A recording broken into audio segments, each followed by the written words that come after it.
Have you ever met a serial killer? I think I did, and I'm relieved that I didn't know it at the time. I used to chat a lot on MSN Messenger when I was in college. I was a shy and kind of nerdy girl, so talking and flirting with random guys was much easier when it was online instead of in the real world. We used to have a lot of internet stores that you could go and pay a couple of bucks and use the computer a couple times a week. I mean, it was the early 2000s, and technology wasn't available to everyone just yet. Sometimes it was just writing, and sometimes we'd use the cameras. There was this one guy that I remember really well. He was a lawyer, or so he said. He always refused to use the camera, even after we'd known each other for about a year. He was witty and funny, and I really liked him. He was a little bit older than me, and he was pretty good at sex talk, which was somehow appealing to a girl in her late teens. He was always asking personal questions. Where do you live? Do you live alone? Do you live with your family? Do you have a boyfriend? Can you travel alone? Of course, I always diluted the conversation and never gave him any information. Sometimes I would tell him a fake story, but then he would ask details, and I would end up telling him that it was fake and laughing about it. You would think it would bother him, but it didn't. He would always laugh and say it was just my wild imagination. I think our virtual relationship lasted for about 3 years. Now that I'm thinking about it, it lasted until I graduated college. One time he came to town where I was living. I was in my senior year. He said it was for work and insisted that we meet up. I agreed and told him about a coffee place where I like to drink coffee. He declined and said he had to work all day and that he'd be available after 9 p.m. and proposed that we meet in the apartment where he was staying. I thought it was weird, but at the same time I was excited and eager to meet him in real life. I finally agreed and told myself I'll just pass by and say hello and that'll be that. We agreed to meet the following day. He sent me the address, and because I know the area, I knew I would find my way easily. Unfortunately, that day at university, we had to prepare for a conference, me and a group of friends. The meeting took us longer than I'd planned, so I sent a message to the guy telling him that I had an unexpected bit of work to finish and I couldn't make it. He never responded, and I never heard from him again. A few years passed, and I moved to another city where I was pursuing a PhD. One day, out of nowhere, I received a mail from this guy. It was just a regular mail, where he was asking how I was doing and what I'd been up to lately. Honestly, I was a little bit surprised. We exchanged a few emails after that, and he told me he'd be happy to meet up if I was able to make time for him. That made me laugh. I thought, well, maybe it's time to finally meet this guy. Where I was living happened to be an hour away from the city he was living in. After a few back and forths and some more emails, he gave me the address. The location struck me as odd, but I didn't really think about it at the time. It was a bit out of the way, in a city I had visited a few times before. It was a new neighborhood. I didn't even think people were living there yet. The way I was supposed to get to his house was a bit weird, too. He said he would guide me on the phone and tell me how to get to his place. I took the train anyway, arriving at the station, and took a cab as I headed towards his neighborhood. I had to stop in an intersection and follow his instructions on the phone as he said. When the cab arrived at the intersection, the driver asked me if I was sure where I was going. I lied and told him this was the right area. I was surrounded by suburb villas, the kind with high walls and well-maintained front trees. It was a bit unnerving as I walked on the street where he said he lived. It was quiet. Too quiet. At the end of the street, there was a dozen duplexes with well-maintained hedges instead of fences. The street was empty but for 2 cars that passed by before I took a turn into an alleyway. I called him and he took me from there. I followed his instructions until I stopped in front of a duplex with a garage and a well-maintained front lawn. There was no car outside, and all the windows seemed to be closed but on the upper floors. A space in front of the garage was unexpectedly clean, and for a moment I thought maybe I had missed the right house. That's when I heard him say on the phone, "I can see you. Come on ahead inside." Then I looked up and saw the curtain dropping. I felt a real sense of unease, but I ignored it. "Come on, don't be silly. I know this guy for almost 6 years. I'll finally get to meet him in person," I said to myself. I stepped towards the front door, pushed it when I came inside. It was the entrance to the duplex, leading up to a small lobby with stairs. The lobby was completely quiet, as if no one else lived here. I was about to close the door when, for some reason, I decided not to close it and just push it quietly. I went upstairs and saw number 11 on the door on the right. Before I could tap on the woody door, he opened it wildly. The inside of the apartment was kind of dark because of the lack of natural light. He stood there, wearing a black shirt and gray pants and bare feet, which was odd. He was partially bald and neatly shaved. He smiled and stuck his hand out for me to shake. "Well, hello there. You finally decided to do it, huh?" Something in his features was unsettling, as if he was up to something. It was as if I could see in his cold gray eyes something I couldn't explain that made me feel in danger. I reached out my hand to greet him. The moment his hand touched mine, a chill ran down my spine. "Yeah, finally," I responded out of politeness. My uneasiness must have shown on my face. He shook my hand, but he didn't let go of it, and his grip tightened. "I don't like it. I don't like this at all." "You can let go of my hand now," I said, with false amusement. He grinned, but he didn't let go. At that instant, I went into fight-or-flight mode. My heart started racing, and all my senses went crazy. He grabbed my hand and tried to pull me inside. I threw politeness out the window and yelled, "Let go of me! I said let go!" I was standing on the threshold. I gripped the wall with my left hand and tried to pull away from him. When I looked up, I saw the creepy expression of a predator and a smile that said, "I finally got you." I was not only trapped, but I also knew that no one would hear me outside the duplex. Even if someone could hear me, they'd have no idea where the screams were coming from. He wasn't a big guy. He was around my height and maybe a little overweight. Otherwise, he was able to easily overwhelm me. So I took my chance and let go of the wall and stepped inside. It caught him off guard, and I grabbed the doorknob with my left hand and began to slam the door repeatedly on his arm as he tried to walk me inside. He finally let go of my hand, and I heard a grunt as he fell over inside. I thanked God for my decision to leave the front door open. I ran through the quiet alleyway without looking back until I reached the intersection. I looked behind me, but I saw no one, so I continued running. I couldn't find any cabs in the area, so I ran nearly 10 minutes before spotting a cab. While running after him, I yelled the taxi down and waved my hands. He must have seen me in his rearview mirror because he came to a complete stop. I dashed to the cab, shaking uncontrollably as I got inside. The driver gave me a wide look and was about to ask me a question when I blurted out, "To the train station. Please, hurry." He gave me a brief look before resuming the drive. I arrived at the station, purchased the ticket, and then boarded the first train to my hometown. I switched off my phone because I was afraid that he would call or message me. When I arrived, I went to the train station convenience store and pretended to look for something. I knew they'd have cameras there, so if he followed me, I'll be caught on camera. I spent nearly 10 minutes wandering between the aisles. Finally, I went up to the cashier and bought a bottle of water. On my way home, I took 2 cabs in opposite directions to confuse anyone that was following me. I didn't feel safe until I got home and shut the door. For a brief moment, I considered calling the police, but what would I say to them? He didn't do anything. I hadn't been harmed, and I'm an adult who understands what I was doing. I cursed my stupid lack of self-preservation. I told no one about this misadventure and vowed never to go through another dangerous situation like this again. I never heard from the guy after that, but it took several months for me to completely forget about the encounter and move on with my life. Until this morning, that is, when I was reading the newspaper and noticed a familiar face, a face I'd never forget. The photo was titled MSN Predator, the serial killer who lured his victims to his home and never let them leave. According to the article, all 24 victims were young women between the ages of 17 and 23, whom the killer met on Messenger. During the interrogation, the defendant stated that some of his victims had been chatting with him for more than 2 years, and only one girl had slipped between his fingers twice, as he put it, because she was somehow smarter than the others.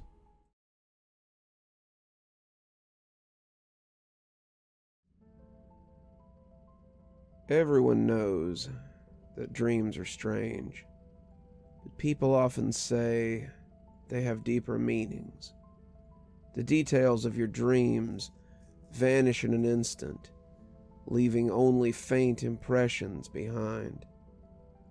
I have to admit, I've tried to remember my dreams, especially back when I was in therapy after a bad car accident. My therapist suggested I log the details of my dreams to help with the healing process. I'm doing well now, but I remember searching online for websites that could help me remember my dreams more clearly, like those who seek to experience lucid dreaming. That's when I came across a website I often visited called dreamstorm.com. It started when a friend messaged me asking how I was doing. I replied and asked if he knew of any websites that could help me with dream recall. About 12 minutes later, just as I was heading to the fridge for a snack, he finally responded. Dreamstorm.com, he wrote, mentioning he'd seen it discussed on a subreddit. He said it was weird, but might be useful for my problem. I clicked on the link he sent, and it opened a forum website. The site featured several videos linked to YouTube, mostly about healthy sleep habits. The design was reminiscent of Reddit or 4chan, yet it felt oddly comforting. The background was gray, and the website's logo was a brain with a pentacle in the center. The symbol surprised me. I thought my friend might have sent me to some weird occult site, but I decided to check it out. Each thread had a different topic related to dreams, but some were a bit off. The first thread I clicked on was about illustrations people had made based on what they vaguely remembered from their dreams. As I scrolled through, I saw a series of drawings that made me feel increasingly uncomfortable. I'll try to describe the illustrations as best I can. Blind Pig Jim. The illustration was drawn in a sketchbook. It depicted a tall, lanky, shirtless old man wearing a mask that resembled a pig's face. The background featured a series of houses in a surreal landscape, with the sun displaying a disturbingly realistic face. The artist commented, "I had a dream where I was being watched by this guy in a pig mask. The sun was always singing a strange song about flowers. Every time I walked into a house, it was empty, except for a jar of human eyeballs in the center." Window Watchers. This artwork was unsettling, to say the least. It showed a small sketch of a bedroom from the perspective of somebody sitting on a bed. The room contained various objects: a dresser with knobs replaced by staring eyes, a tall lamp in the corner. At first, nothing seemed unusual until I noticed, thanks to the comments, a man standing behind the window, staring with huge dilated eyes and a sick, perverted smile. The artist didn't provide a proper comment, just a poem. Window watcher, passing through, watching you sleep, is all he do. He picks a friend, I wonder who. Close your blinds, shame on you. You're gonna make him feel so blue. Oh, so sad, boo-hoo-hoo. God is here. This was more of a doodle. It depicted a man standing in front of 3 obelisks that seemed to stare at him. Above them was a singular being, distorted by scribbles, with clouds of smoke presented similarly about him.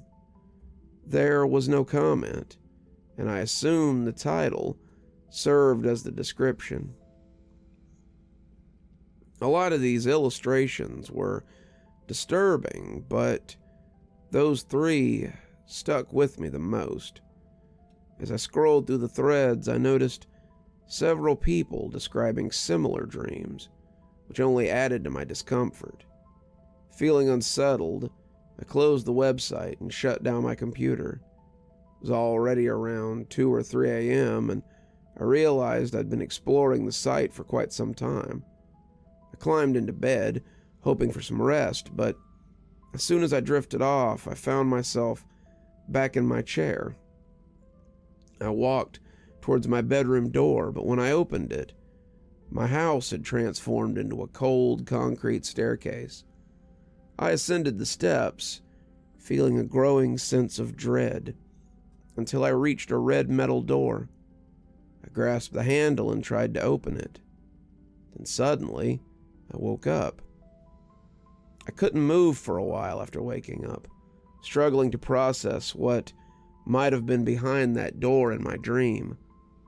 Eventually, I got out of bed, turned on my computer, and went back to the website. As soon as it loaded, I found one of the threads and posted about my dream. After a few minutes, somebody replied, saying they had experienced something similar. However, instead of the red metal door being at the top of a staircase, it was in their house. Several more people began commenting on my post, sharing their own stories about the red metal door. I kept scrolling through the forums, delving deeper and deeper into every thread, trying to understand what my dreams could mean. It wasn't just about other dreams. What did mine say about me? I continued until I encountered a thread titled Sigmund AVI. I clicked on it and saw that most of the posts were about nightmares, many with accompanying videos. There were too many to describe in full, but here are the ones that stood out. Melody AVI. The video was set at night in a playground. A faint, melancholy groaning could be heard, as if someone or something was singing in pain.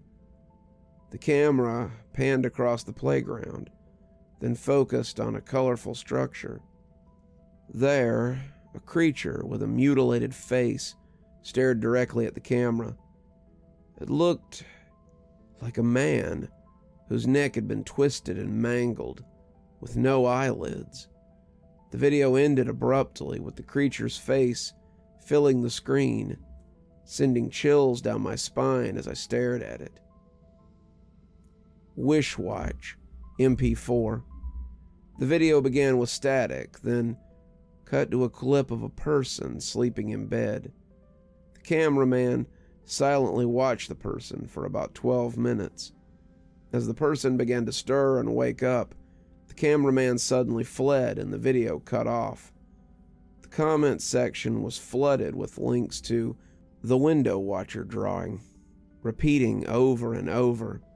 Some commenters dismissed the video as a reenactment of the artwork, but something about it felt disturbingly real to me. Sadwalker AVI. The video wouldn't play. I tried multiple times, but it remained stuck on the first frame. A disfigured man in a trench coat and a fedora, standing on a dark street.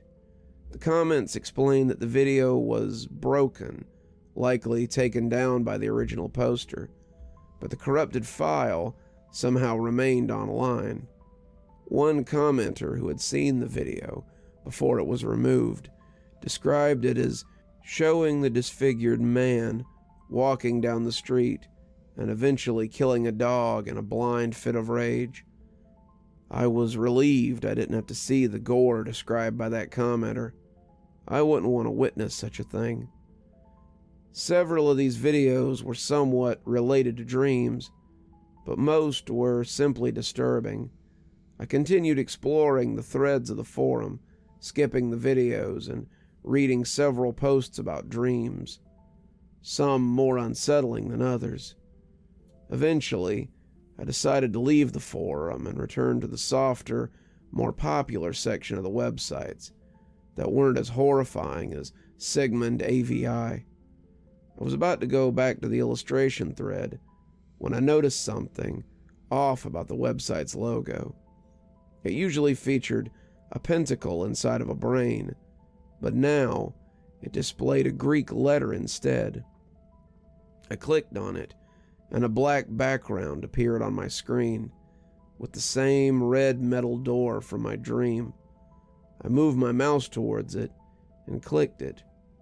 The page took me back to the website, but now it's different.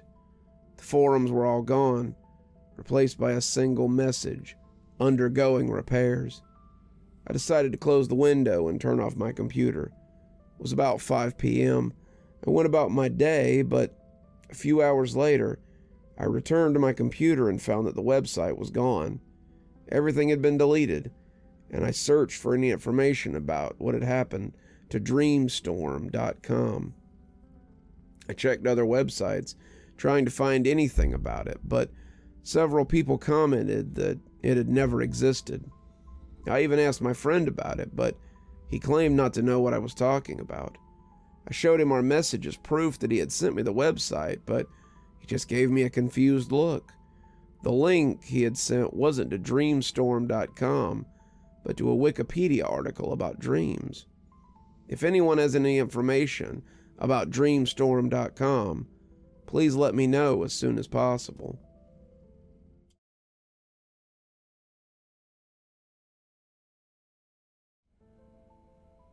Hi guys, not sure if this is the right place for it, but I thought that if anyone would be interested in my story, then it'd probably be the people here. So I moved into a new place recently. It's a pretty good spot, nice and quiet, right at the edge of town. The rent's really decent as well, especially for a newly renovated apartment in this area of London. Apparently the building's been around for ages, and the location isn't super ideal for a lot of people, so they had to keep the rent low. No complaints from me though. I don't have a car, and I can cycle pretty easily to the nearby station. Moving in was straightforward enough, and I'm pretty satisfied with the place so far. Here's where it gets a little weird. Shortly after settling in, I noticed that a patch of loose carpet was right at the threshold between where the bedroom connects to the living room. Now normally, I would have just called the landlord to fix it, but it didn't seem like a big enough deal at the time. Thought I'd take care of it myself, save some cash in the process, right?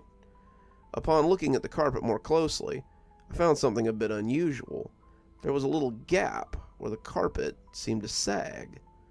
When I pulled the carpet back, I found a little patch, no wider than my fist, where it looked like the floorboard had decayed, revealing a subfloor beneath. It was a bit like poking a hole in the top layer of foil on one of those prepackaged meals. A little peephole revealing everything that was beneath. I'm a pretty curious guy by nature, so couldn't help but shine a torch in there and have a quick peek. I wasn't expecting much, but to my surprise, right beneath the hole, there sat an unassuming little object. It was a squarish shape, which barely stood out amongst the dust, dirt, and mold. When I first saw it, I thought it was a tablet, an iPad, or a Kendall or something.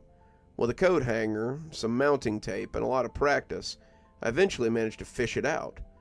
Out in the light, I could see that it was in fact not an iPad, like I had hoped, but a little hardcover-bound book.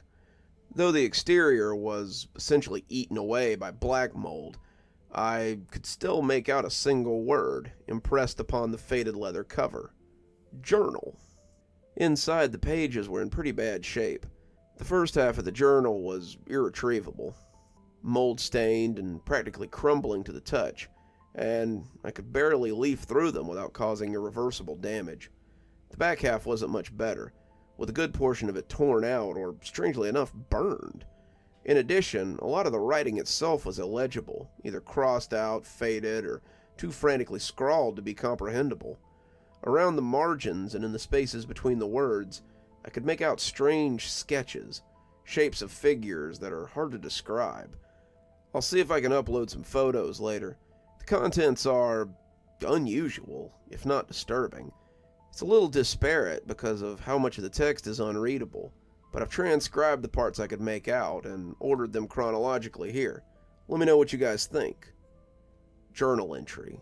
Monday, April 4th, 1953. Recently, I've been feeling unwell. Upon returning from my latest trip to the east, I found that my whole body aches, and I'm constantly stricken by bouts of weakness and fatigue. I cannot stand for long, as the world spins when I'm upright. Most concerning, I seemed to be experiencing hallucinations, strange visual distortions, which addle both my mind and my depth perception. Stranger still, I no longer dream. Doctors have attributed it to an exotic ailment, exposure to miasmas or viral disease, an insect bite maybe. The source varies with each practitioner I meet. I don't know when this started. I don't recall the reason that I went to Asia in the first place. Friday, April 29th, 1953.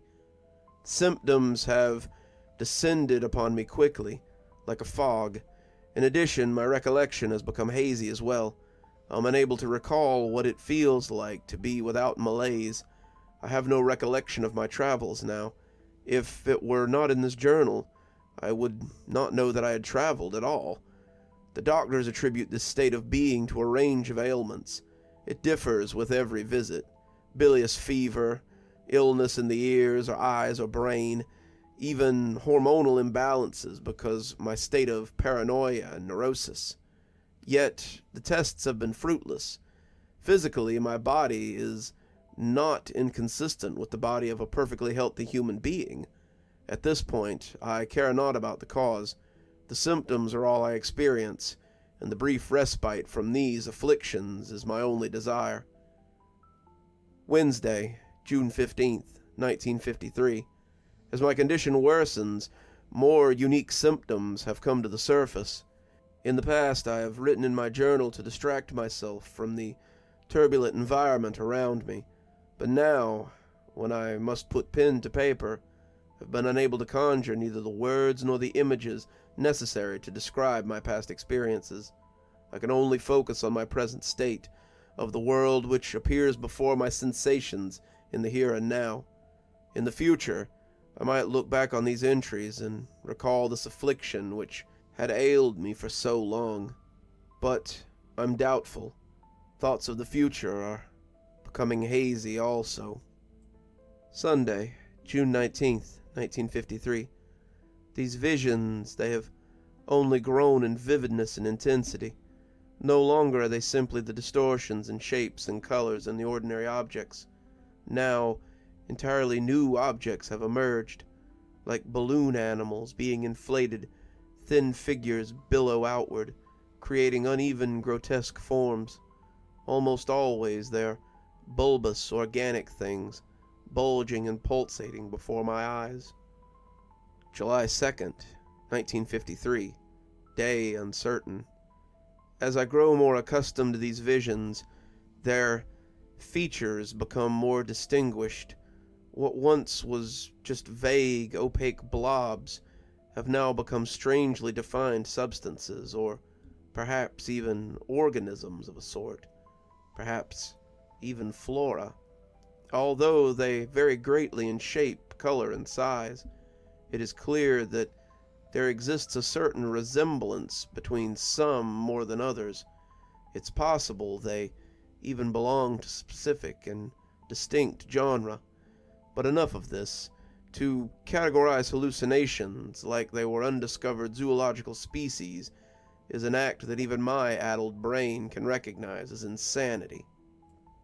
July 1953. They've begun moving now. Soundlessly they creep across my sightline, some locomoting like caterpillars, while others slink on wireframe feet. These feet-thin feelers, reminiscent of an ant's antenna, poke and probe the ground ahead, as if searching for stable ground. Dozens of these feelers extend from below their bodies, globular, ovid masses, which appear as smooth as they are pliant. Others sit upon stem, like detached eyes floating in place. On more than one occasion, I've seen small ones collide, merge, and become one entity. Some of the larger ones, in fact, appear as a collection of small globules, orbs upon its body so numerous that it simulates fur. I can only wonder if they're a singular organism or simply a congregation of them moving as one. In these pages, I see that I have once referred to them as flora. I now see that that was an error. Yet neither are they fauna. They're a sort of combination, not quite animal, not quite plant. July 1953. They're everywhere. I've seen them creep across my page. I've seen them loom outside my window. They're not visions. I've reached out and touched them. The one I felt was chewing gum colored. It was warm and fleshy to the touch. 1953. Perhaps they've always been there. Silent, numerous, invisible to the human eye. Perhaps my affliction is not an illness, but insight. I've gained access to a world truer than my own, but this is no blessing. To watch and feel these things creep over my body, pulse on my bed, cast their shadows over my building, it is something no man should see. Date uncertain. I awoke with one of them in my mouth. It crawled out so easily, as mundane as a laborer leaving their family home for work. It left a slick and pungent trail behind. Tasted like gasoline. How long had it resided within me? How many of these creatures had I unknowingly ingested in my lifetime? My throat burns as I retch. Amongst the remains of my last meal, things shift and slither. I don't know how much more of this I can take. Date uncertain. To my family, if I had one, please burn this diary if you were ever to find it. I would do it myself, but I fear to exit my drawing room. In fact, I'm no longer able to stand at all. Fixed to my writing chair, I can only sprawl upon the page, gazing out of my window to watch the world become unrecognizable before my eyes.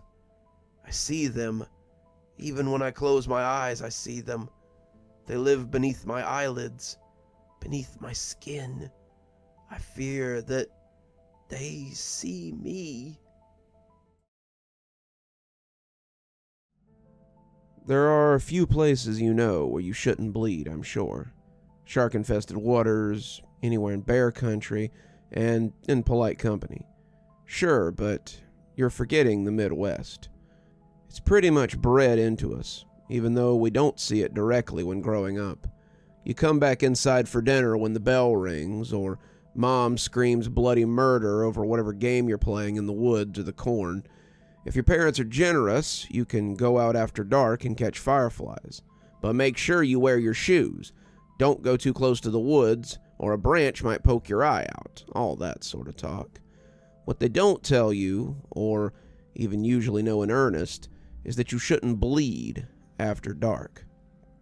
It's not the predators, mind you. The worst we have here are coyotes, and they're usually more afraid of you than you are of them. Usually, there's a few examples of kids being ripped apart by then, but those rarely reach the news because something else is actually to blame. A satanic ritual where the kids rip the child in question apart, while their own tears stream in fat rivulets, while their friends screamed for mercy and their parents listened horrified, but understandingly from a balcony not a quarter-mile away. The parents never blamed the children for what they had done to survive in this place. Something made them know that it had to be done. You see, the land once belonged to the natives. They walked this land and knew its habits and its hungers. They knew how to appease it, how to placate it long enough so that its hunger wouldn't consume them whole. The white men came barreling in here thinking they knew how to appease it, and ironically, we accidentally did. Pig farms, you see, generate a lot of blood that must be drained, and this blood might as well be processed into fertilizer. This blood placates the soil here, which hungers for a blood of any type. It's a good source of nitrogen, some farmers say, but the old farmers, more gristle than muscle, remember what it really is. It's a sacrifice to the land. So, let me tell you a story from my childhood as to why you should never bleed after dark in the Midwest. I was 13, my cousin Zach was 14, and my friend was about the same age. My mom let us go collect fireflies after dark, which is harmless enough. The land is usually quite respectful of property, and my mother, like her mother's mother, buried those witch bottles filled with piss after childbirth, with nails and broken glass around the edges of the property to demarcate the family domain. It's hollowed the ground, though our ignorant children's minds didn't register her declaration that we were only safe on family property.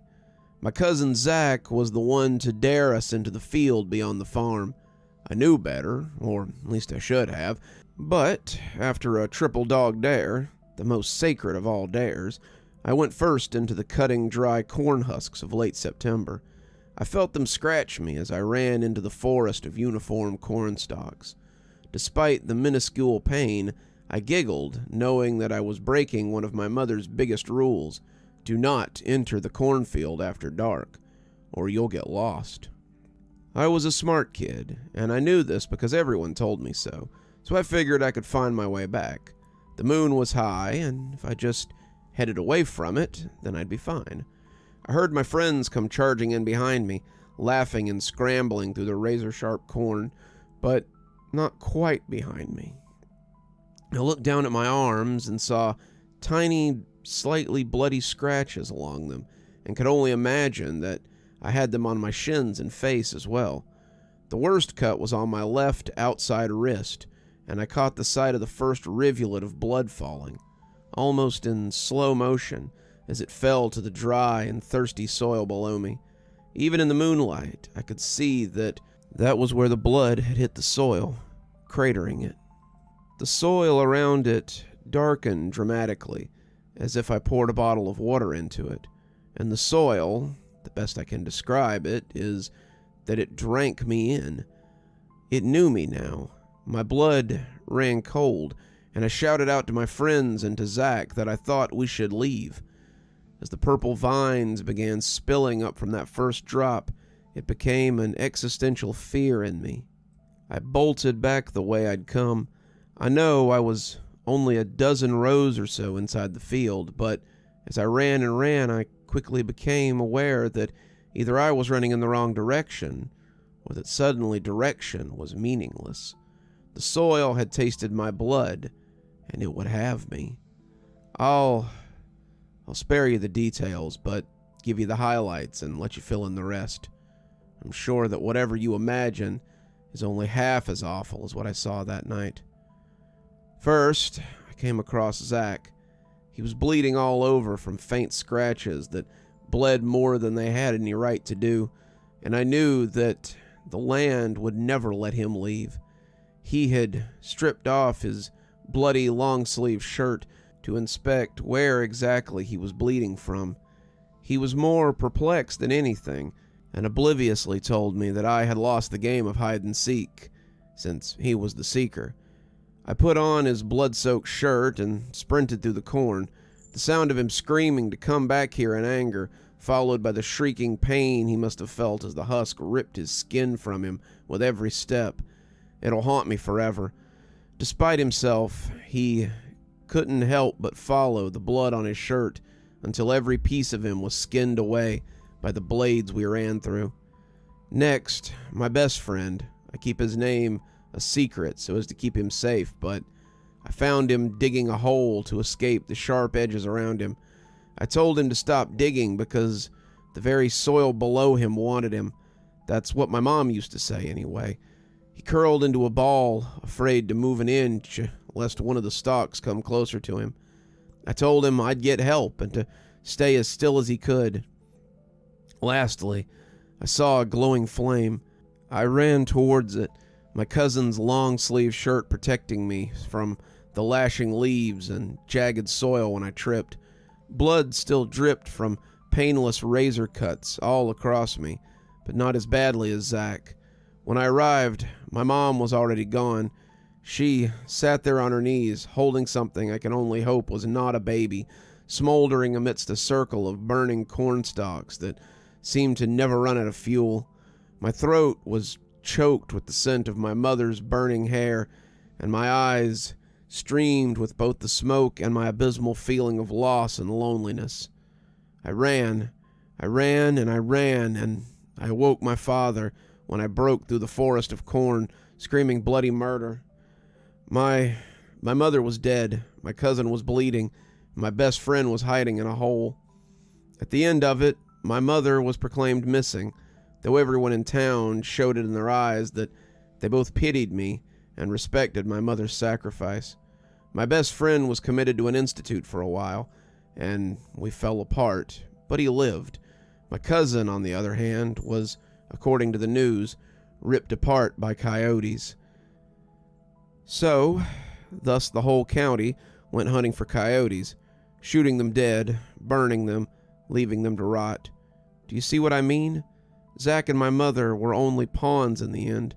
The land got the blood of 1,000 coyotes out of this little adventure, but one problem remains. Despite my mother's knowledge of the old ways, the land remembers my taste. I was driving back home to see my dad after years away from this awful place. I hit a pothole the size of Kansas that took my front tire clean off. My phone calls and texts won't go through. My phone's been at 23% for entirely too long. It has easily been days, but nothing has changed. The sky is still black. The moon is the same as it had been when I left years ago. The clock hasn't moved an inch, but I know only how long it's been because of sleep, hunger, and thirst. I have a middling understanding of tech, and I've wrote a script to post this message once my laptop gets signal again.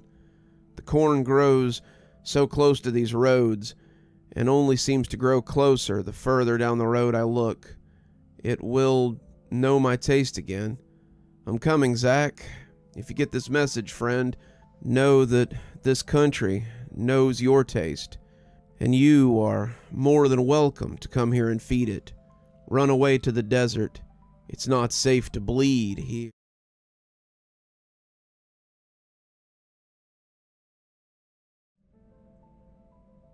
Me, Charlie Baker, and Marcus Kennedy sat by the campfire with our Cub Scout troop.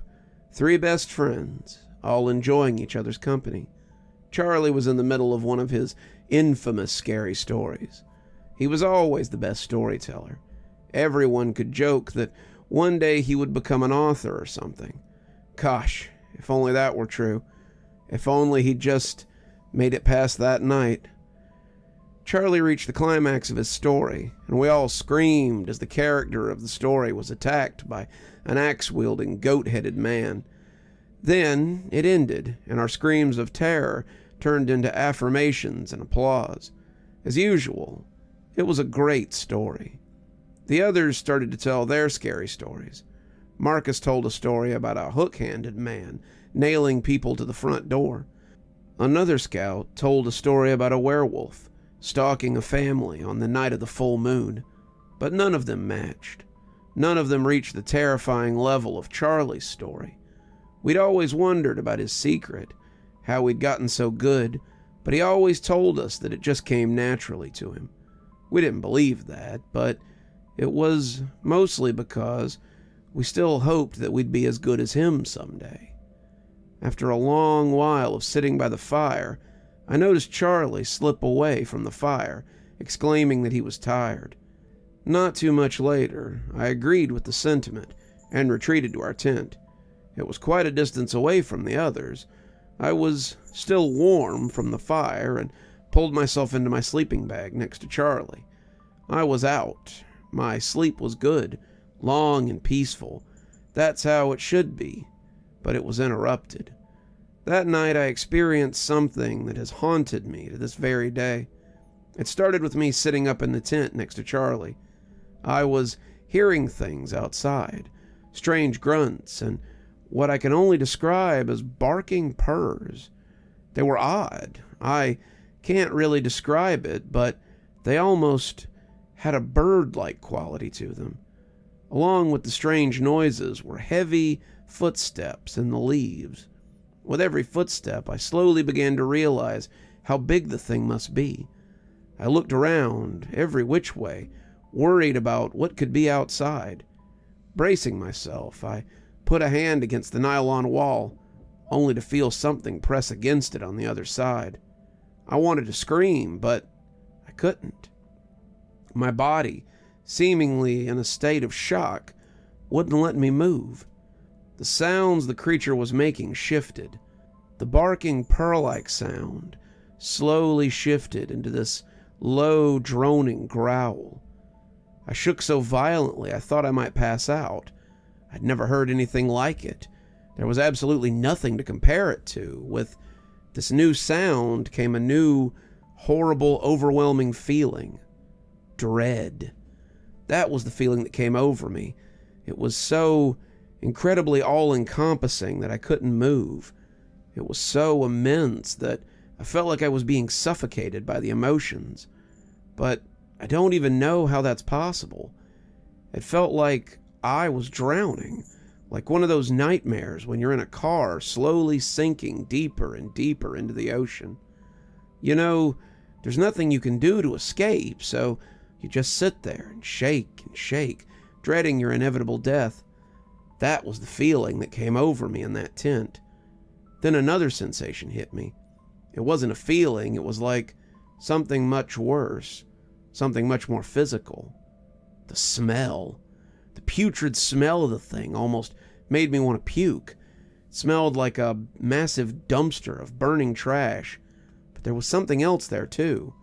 The horrible smell of something dead, something rotting.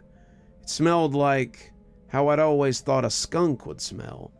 A wet, dead, horrible smell that just makes you wish to never smell again. I wanted to cover my mouth, but I was so afraid I just sat there, drowning in fear and that horrid aroma. I listened to heavy footsteps patrolling around the tent. They rustled the dry leaves and broke branches. It kept going in a concentric circle that slowly seemed to close in on the tent. Suddenly, I began to regret putting our tent so far away from the others. That afternoon, I'd convinced Charlie to help me move it farther from the others. We both liked to go to sleep early and hated being kept up by the other scouts' endless chatter. It was getting closer. Its heavy footsteps grew louder and louder.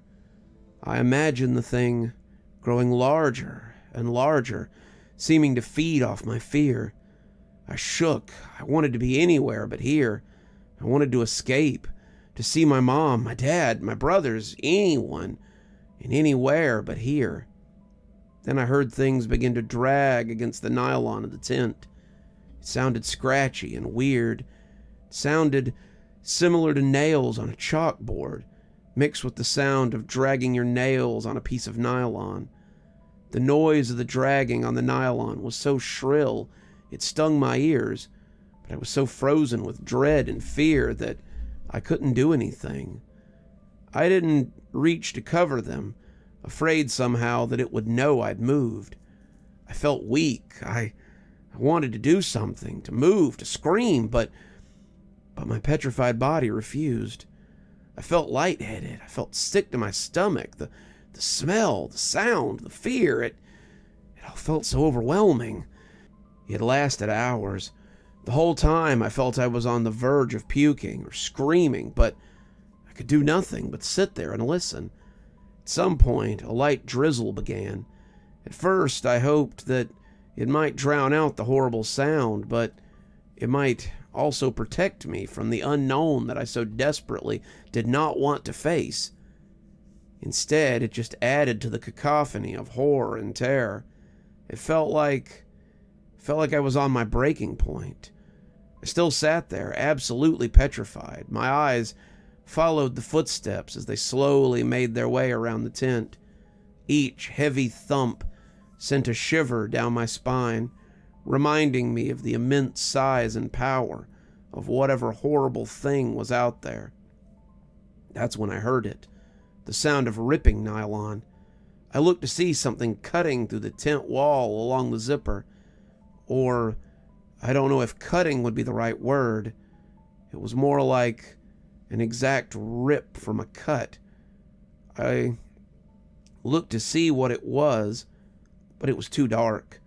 I watched the dark shape slowly rip further and further down until there was a gash from top to bottom of the tent.